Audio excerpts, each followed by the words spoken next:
संत मिलन को चालियो तजमाया अभिमान, और जो जो कदम आगे रखे ओ हे यज्ञ समान। और फिर उस आधार उस भाव से जब आप यहाँ आओगे दर्शनार्थ, तो जितने भी कदम वहां से लेकर यहाँ तक आपके बने, प्रत्येक आपकी एक यज्ञ के तुल्य पुण्यदायक होगा आपको।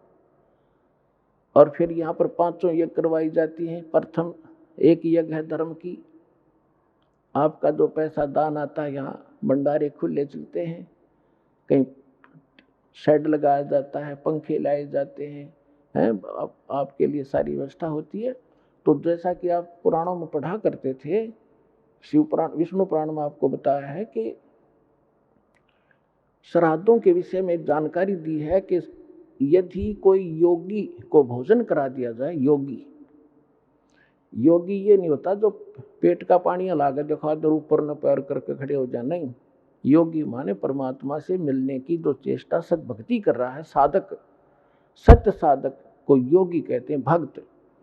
तो जो एक भक्त को भोजन करा दिया जाए तो 1000 जो ब्राह्मण बुला रखे हो ना सारा आदमी जीवने के लिए, उनका भी उद्धार करे और यजमान का भी करे और उन पितरों का भी करे जिसके लिए तुम प्रयत्न कर रहे हो।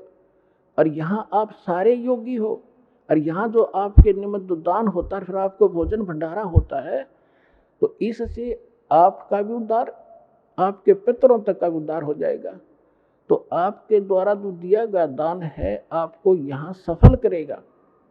जैसे परमात्मा हर प्रत्येक ग्रंथ बताता है कि कुपात्र को किया हुआ दान व्यर्थ होता है और सुपात्र को दिया हुआ दान सफल होता है।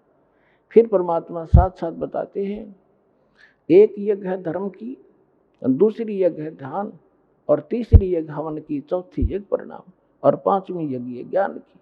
तो यहाँ 5 यज्ञ करवाए जाते हैं आपको। आप प्रणाम यज्ञ है, जैसे आप दंडोत प्रणाम करते हैं, लेकिन हृदय से करे, देखा देखी करी हुई उस प्रणाम का पुण्य नहीं मिलेगा। जैसे परमात्मा की वाणी में लिखा है, जय गोपाल दंडवत करो, बावें पैरों पड़ प्रणाम, पर दुआ करो दिल पाक से, असला असल सलाम। पाक दिल से, सच्ची श्रद्धा से प्रणाम करो, नम्रता से। देखो प्रणाम का उद्देश्य क्या है, आपको विनम्र बनाने के लिए कि इंसान में अभिमान ना रहे, और जब तक अभिमान रहेगा भगवान प्रसन्न नहीं हो सकता। और जैसे रावण ने जो साधना भक्ति की, पुण्यात्मा आप तो लाख जन्म नहीं कर सकते, इतनी कुर्बानी यहाँ से काट कर चढ़ा दिया, लेकिन एक त्रुटि रही, उसने अभिमान नहीं गया, और वो अभिमान उसको खा गया, लेकर डूब गया। कुल का नाश कराया, अपना नाश कराया, भक्ति नाश करा लिया। तो सबसे पहले अपने भगत के अंदर आधीनी होनी चाहिए। एक प्रमाण बताया है परमात्मा ने, एक उदाहरण दिया है। एक अजाजिल नाम का भक्त था, साधक था। अब जैसा हमने गुरु मिलते हैं, हम उन गुरुओं को कंप्लीट मान के, संपूर्ण मान के उसके आदेश का पालन कर लेते हैं। जीव की तो इतना ही काम होता है श्रद्धालु का। अब इन्होंने क्या कर रखा है कि राम नाम की गाड़ी की ब्रेन में टिक रखी है। किसी ने एक पहिया ले रखा है व्हील, उसको घुमा रखा है, ये राम नाम की गाड़ी, तुम भी दिखाओ इसको। किसी ने एक स्टीयरिंग ले रखा कि यार राम नाम की गाड़ी है। अब जैसे कोई हवन करते फिरते हैं, कहते हैं यह भक्ति है। कोई सुबह शाम के नित्यनेम कर लेते हैं, छोटे मोटे गीता का, कोई वेदों का, कोई कहते यही भक्ति है। ये सारी मिला के भक्ति बना है।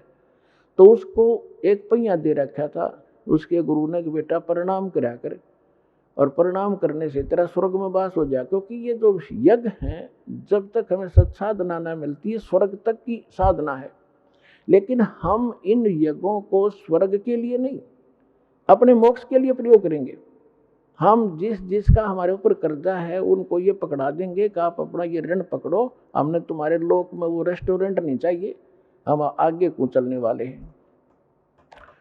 उस अजाजिल ने अपने जीवन काल में, पहले लाखों वर्षों की आयु होती थी, 1 अरब प्रणाम की, दंडवत प्रणाम लेट लेट के। और जब वो ऊपर गया, विष्णु जी को इष्ट मानता था, विष्णु जी के लोक में गया, अपने आत्मा जो भी क्रियाएं आप यहाँ कर रहे हो, जैसा भाव आपका है, आपकी भी ऐसी परीक्षा होगी त्रिकुटी पर जाके, और जैसी श्रद्धा आपकी इस दास के प्रति यहाँ होगी ऐसी वहां होगी, तो वहां परमात्मा आपको इस दास के रूप में मिलेगा।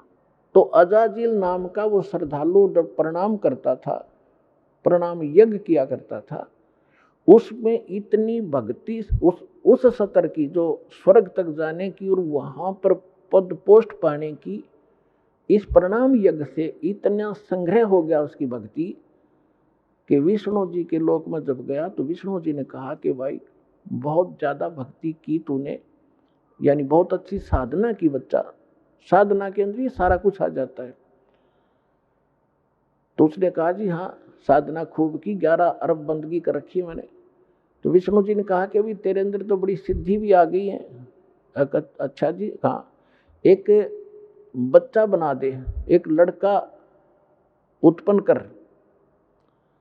तो उसने कहा जी कैसे करूं, मुझे तो पता नहीं। तो भगवान ने कहा विष्णु जी ने कि ये कह दे कि नर भव।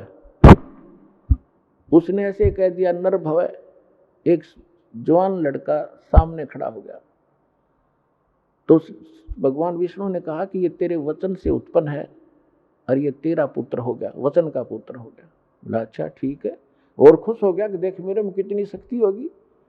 जैसे हम सुना करते थे कि वाल्मीकि जी ने जब सीता गर्भवती थी, सीता जी, और वो निकाल दी थी भगवान रामचंद्र जी ने, वाल्मीकि जी के आश्रम में गई थी, और वाल्मीकि जी उसके एक लड़का उत्पन्न हुआ था, लव, उसका नाम रख दिया।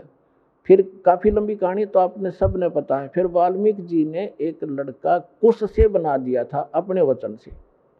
आज के युग में तो ये लोग मानने को तैयार नहीं, क्योंकि साइंस खा गई इनके बुद्धि ने, अध्यात्म वाली बुद्धि ने, लेकिन वो सही था।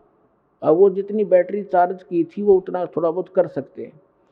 तो उसे भगवान या मोक्ष, भगवान नहीं बन गए वो और मोक्ष नहीं हुआ उनका।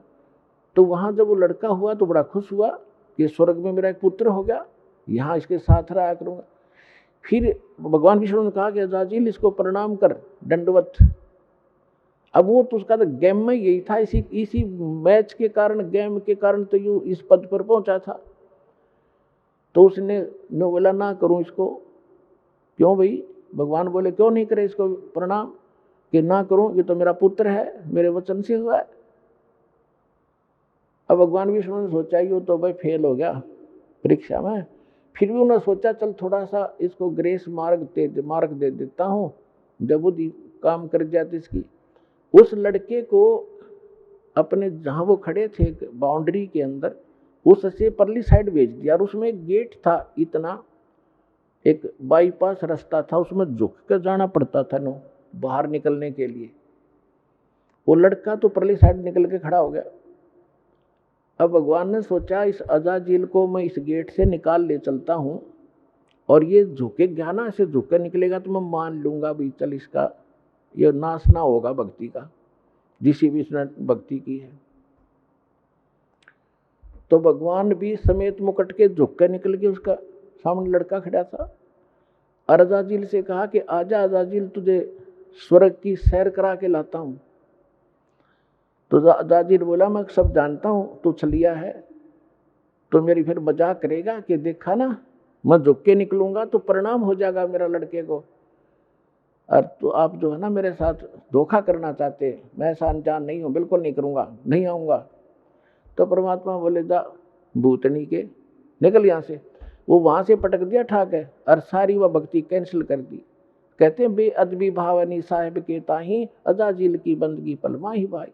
जब प्रणाम कर रहा है और जिस उद्देश्य को लेकर करा, फिर वो अकड़नियों की नो खाक तो ने वो साधना की, क्या रिहर्सल किया। तो पुण्यात्माओं, ये जो रिहर्सल आपसे कराई जाती है, कहते हैं जय गोपाल दंडवत कर और पैरा पड़ प्रणाम, दुआ करो दिल पाक से, असला असली इस्लाम।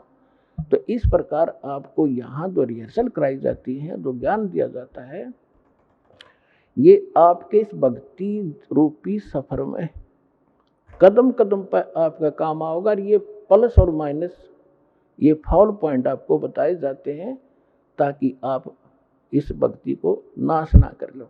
कहते जैसे माता गर्भकुंड जैसे माता गर्भ को रखे यत्न बनाए, ठेस लगे ते क्षण होवे तेरी ऐसे भक्ति जावे। आए है जैसे किसी बहन को गर्भ रहा हो, वो कितनी सावधानी बरतती है उस अपने लाल को, लड़के या लड़की को परिपक्व करने के लिए।